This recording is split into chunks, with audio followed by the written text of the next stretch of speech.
Appropriately, the shelter-in-place social distancing, that was appropriate. And now that we have some data and we've watched the disease curve sort of flatten out, maybe it's time now to be moving toward more of a Swedish model. I was struck by what you all were saying about quarantine and its unhelpful impacts. Could you just run over those with us? What have you either noted or Sure. what are your fears there? Well, I think most folks who are trained in immunology would agree, although these days you don't know, they may disagree, but I think if you stay home and you're sheltering in place for prolonged periods of time, your normal flora, the bugs that keep us healthy, the concentration of those do decrease. And it's the example we gave is of a baby. When a baby is born, for the first few months of life, they're immunodeficient. And the reason is because they haven't had enough contact with the outside world. And so if they're more likely to get opportunistic infections.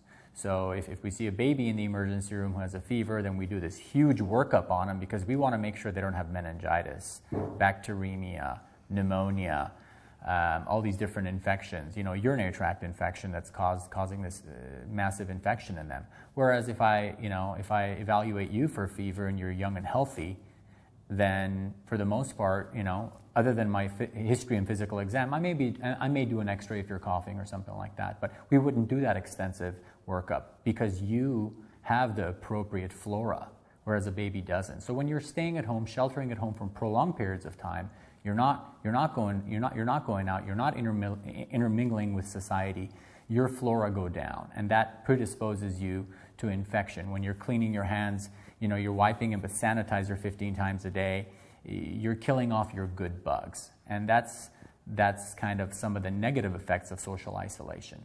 And we're not saying social isolation was not warranted initially. It was, and we've done that for a couple of months. Where do we go from here is the question. Do we really need so much evidence that this whole COVID-19, or let's say CV-19, is a sham? I mean, we have qualified doctors that show us data that shows us that this is a lot like the common flu. Yes, it's got a little bit more respiratory effects to it, but it's mostly the common flu. Most of the people that get CV-19 get well without any medical attention. I mean, they get well by themselves. Most of the people, it's like the common flu. That's what the data shows. Now, look at this president. President of Tanzania, John Magufuli, has outsmarted somebody. I don't know who, but it's somebody. But that somebody is the World Health Organization, obviously, because they are the ones in control. He allowed coronavirus testing kits to be imported into his country. He instructed that they be checked by Tanzania security officials. They tested non-human samples, including a goat and a pawpaw. The tests were given human names and ages, and they were sent off for results. They tested positive. A fruit, a goat. President Magufuli said something is happening. Yes, President, something is happening. You are 100% correct.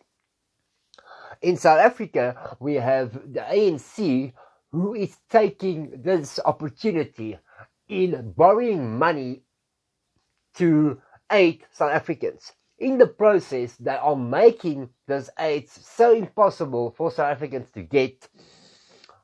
They have one purpose. They're going to borrow money and then loot most of that money. South Africa went to junk status just before this lockdown. They couldn't borrow money. They know they're on their way out. So obviously, there's a way for them to borrow money and loot that from the South Africans. I wonder when people is going to wake up.